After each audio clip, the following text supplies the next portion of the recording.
It was March 1918. In the middle of the Atlantic Ocean, a massive warship was heading toward its final destination. 306 people were aboard that ship. Sailors, officers, passengers, and they had absolutely no idea that this was going to be the last journey of their lives. USS Cyclops, the U.S. Navy's largest fuel-carrying ship, was traveling from Barbados to Baltimore. But she never arrived. No distress signal came. No wreckage was found. No bodies were recovered.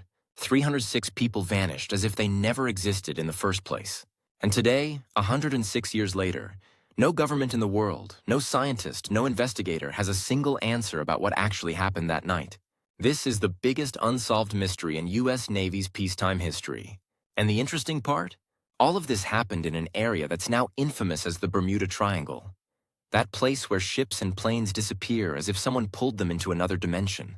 So today, we're going to talk about USS Cyclops, its mysterious disappearance, and the theories that both scientists and conspiracy theorists have presented. And at the end, I'll tell you the explanation that actually makes scientific sense. Because believe it or not, we now know more about the Bermuda Triangle than ever before. Let's start with the ship's background. USS Cyclops was named after the Cyclops from Greek mythology, those one-eyed giants who lived in the sea according to ancient legends. Ironic, right? A ship named after mythical sea monsters became a monster mystery itself. This ship was built in Philadelphia by William Cramp and Sons Shipbuilding Company, and in November 1910, she was officially commissioned into the U.S. Navy. Now understand how massive this ship was for 1910. She was 542 feet long. That's about 2 football fields.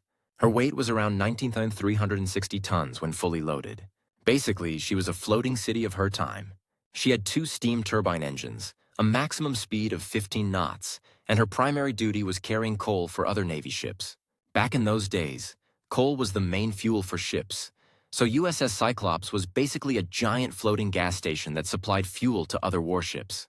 During World War I, her importance increased even more. This ship delivered fuel and supplies to Allied forces across the Atlantic Ocean. She was reliable, dependable, the Navy's trusted workhorse. She had traveled thousands of miles without any major incident. But in February 1918, everything was about to change. The ship's captain was Lieutenant Commander George W. Worley, and this guy was interesting if I'm being polite. Worley was actually born in Germany, and his original name was Johann Friedrich Wichmann. Later, after coming to America, he changed his name and joined the Navy. Now think about it. World War I was being fought against Germany, and a German-born captain was commanding an important Navy ship. There were bound to be rumors, right? And there were plenty of rumors. They say Worley had a serious drinking problem. Crew members had reported multiple times that the captain was often in an intoxicated state. His temperament was also unpredictable, sometimes very friendly, sometimes violent outbursts. Complaints had come against him on previous voyages too. Some people even said that maybe because of his German roots, his loyalty was questionable, that perhaps he was secretly working for Germany. Now all of this is speculation. Nobody had proof. But one thing is interesting. Worley regularly sent letters to his wife, and in the letter he wrote before the last voyage, there was a line that still disturbs people today. He wrote something along the lines of, "I have a strange feeling about this trip," as if he knew beforehand that something was going to go wrong. Anyway, in February 1918, USS Cyclops arrived at Rio de Janeiro, Brazil, to load her cargo. And here came the first major issue. The ship was loaded with 10 to 800 tons of manganese ore. Now, manganese ore is a very heavy and dense material. It's used for steel production, which was extremely important during the war. But the problem was that 10,800 tons was more than the ship's rated capacity. The ship was already overloaded. And on top of that, there was another problem. The ship's starboard engine broke down. Normally, any sensible captain would stop the ship at port and get the engine repaired first, especially when the ship was already overloaded. But Worley decided that no, we'll complete the voyage on a single engine. War is going on, the cargo's important, we can't waste time. This decision? Well, you can understand yourself how risky it was. The ship left Brazil and arrived at Barbados, a Caribbean island, in March 1918. Here the ship refueled and some additional passengers boarded. Total souls on board became 306.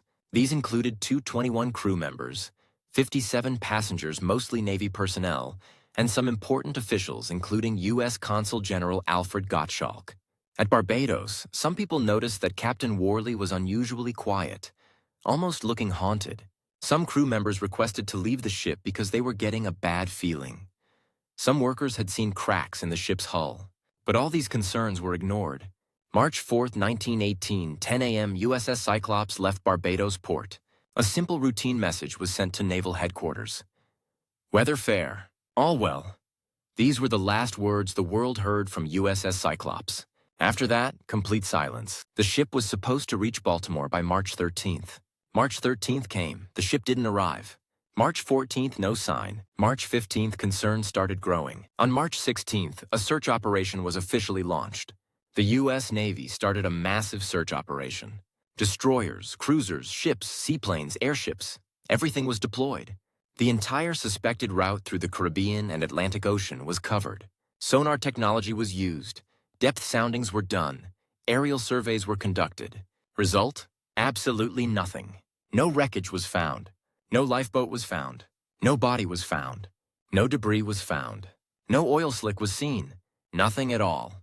A 542-foot ship, 306 people, 10,800 tons of cargo, everything vanished. Not even a single piece of evidence was found that the ship ever existed. Search operations went on for weeks. Then weeks turned into months. Then eventually, the Navy gave up. The official statement came. The disappearance of this ship has been one of the most baffling mysteries in the annals of the Navy. Many theories have been advanced, but none that satisfactorily accounts for her disappearance. Now here's the most disturbing fact. The ship didn't send any SOS signal or distress call. Even in 1918, ships had radios. If a storm hit, if an enemy attacked, if an engine failed, if anything happened, the captain would definitely send a distress call. But nothing came from USS Cyclops. This means either whatever happened was so fast that there was no time to use the radio, or the radio equipment was already broken, or the signal was intentionally not sent. All three possibilities are terrifying in themselves. Now let's talk about the location. USS Cyclops' disappearance happened in the area that's now notorious as the Bermuda Triangle. This area is in the western part of the Atlantic Ocean, roughly spread from Florida to Bermuda to the Caribbean islands. And this area has a reputation for mysterious disappearances. For decades, ships and planes have been vanishing here without any explanation. USS Cyclops is actually the biggest and first major documented mystery of the Bermuda Triangle. After this area became famous as a place where strange things happen. Now let's talk about the theories of what actually happened. The most common and accepted theory is that the ship suffered structural failure. USS Cyclops was overloaded with 10,800 tons of manganese ore, which is very heavy and dense. When a ship is in the sea and waves come, cargo shifts. If such heavy cargo suddenly shifted to one side, the ship's balance would completely go off. The ship could have capsized within minutes. And if the ship suddenly flipped, the crew would literally have no time to do anything. No SOS, no lifeboats, immediate sinking. Another interesting thing about manganese ore, fine manganese powder can actually be explosive under certain conditions. If the cargo rubbed together in rough seas and formed powder, it could have created hydrogen gas, which could have caused an explosion. But if there had been an explosion, wreckage would have been found. So this theory doesn't completely satisfy either. The second theory was that a German submarine attacked. World War I was going on. German U-boats were attacking Allied ships in the Atlantic. Makes sense that maybe a torpedo hit. But the interesting thing is that after the war, when all of Germany's naval records were released, there was no mention of attacking USS Cyclops in any record. The German government officially denied that any of their submarines attacked any ship in that area at that time. Then came the theory of mutiny. Captain Worley was unpopular, controversial, had German origins. Maybe the crew rebelled?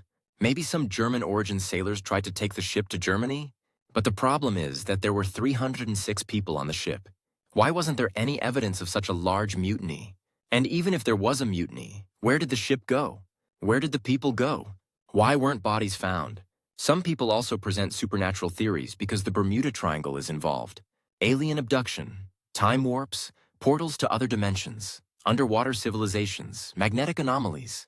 I won't discuss these theories in detail because they have no scientific basis, but it's interesting how far people go for explanations when conventional answers don't work. Now let me tell you the theories that actually make scientific sense and are supported by modern research. The first is methane gas eruptions. This is actually a documented phenomenon in the Bermuda Triangle. There are deposits of methane gas under the sea, and sometimes this gas is suddenly released in large quantities. When this happens, the density of water drastically changes. Normally, water makes ships float because its density is greater than the ship's. But when methane bubbles mix into the water's buoyancy decreases. Think about it.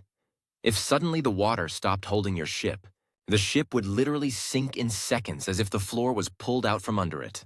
And methane gas has another effect. It displaces air, meaning the people on the ship can't breathe. They inhale methane, suffocate, become disoriented. Nobody has time to send a distress signal. Nobody has time to lower lifeboats. One moment, everything is fine. The next moment, the ship is inside the sea. And if the ship fell into a deep ocean trench, the wreckage would never come to the surface. There are quite deep trenches in the Bermuda Triangle, thousands of feet deep.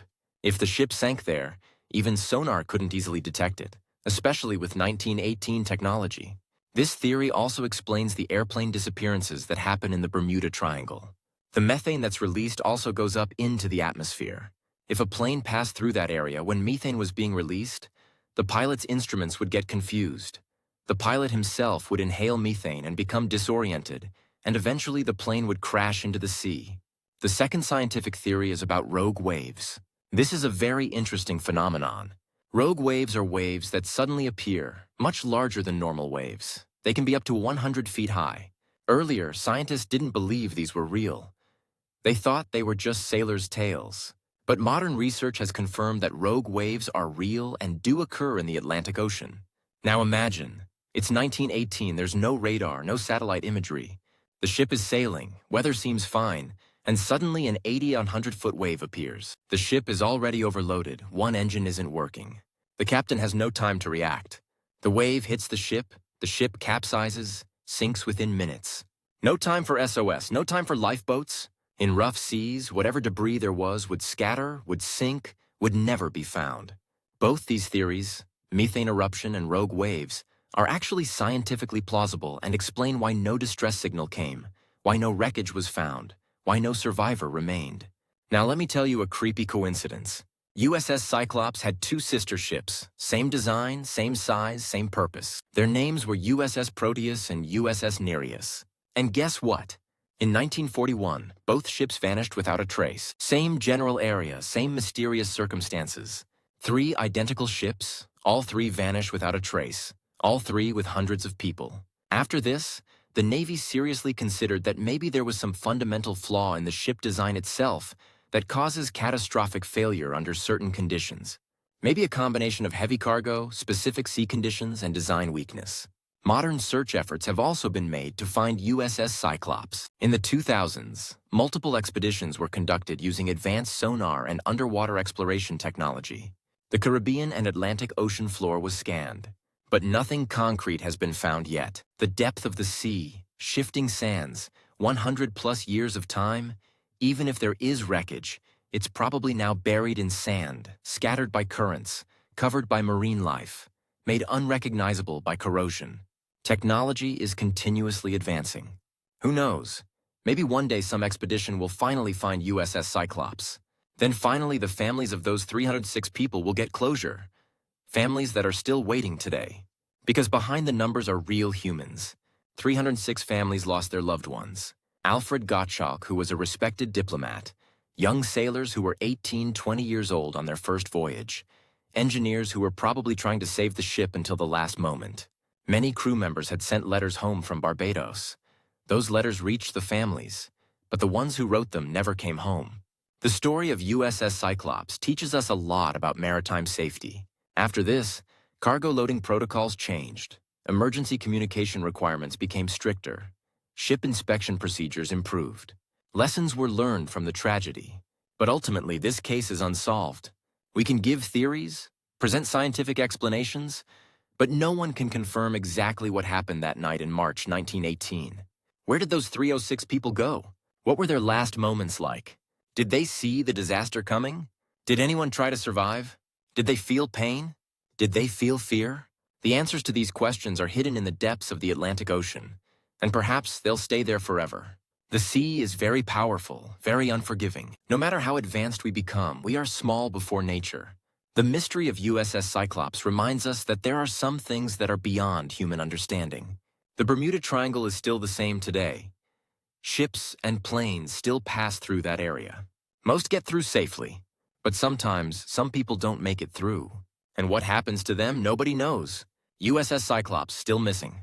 306 souls still waiting to be found. If you found this video interesting, give it a like. And if you want me to cover more mysterious disappearances like this, subscribe and tell me in the comments which mystery I should cover next. And yeah, if you ever pass through the Bermuda Triangle, let your loved ones know beforehand, just in case.